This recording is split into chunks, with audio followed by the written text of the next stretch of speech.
What's the importance of working with the teacher?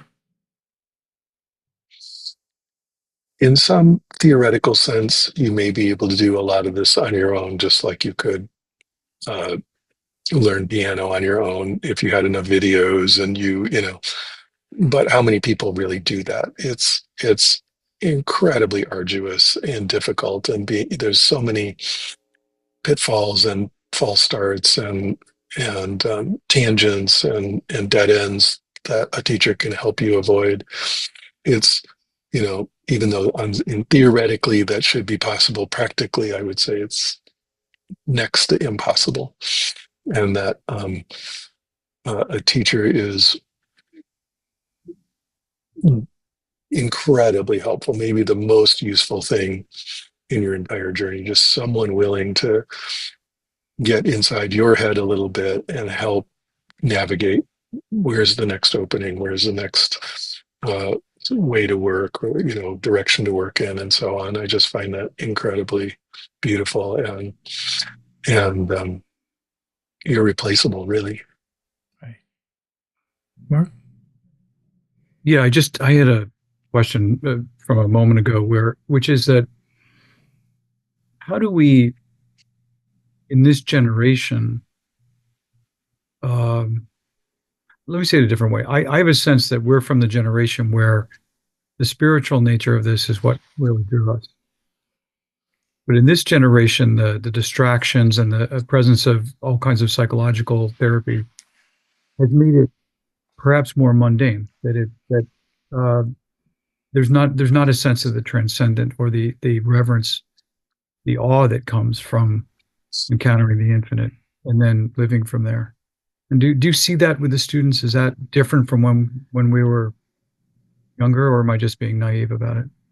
Oh, I don't think in general, I don't think it could be more different. I think you characterized it pretty accurately. And in one way, that's missing some really important pieces. But in another way, it's more practical. Like, let's start with some stuff that is um, more achievable and more mundane and more everyday. And I just trust that when people do this kind of work, they're going to start bumping into the very non-mundane, and then they're going to either be interested in that or not. But it's there. It's not like um, they're going to somehow miss it. So if people want to start in this very practical, let's make me a better worker kind of mode, okay, we can start there. But again, as I said, that's why my direction is to start with appearance and not with source. Mhm. Very interesting. For that very for that very reason. Very interesting. Quite. Would you say that's different from how we were raised in the? Oh, absolutely. I mean, my God, you know, I'm the typical coming from the beat poet end of things, and so the whole thing is not only religiously significant in one way, but in another way very elevated and beautiful, and something that you're really um, looking up to.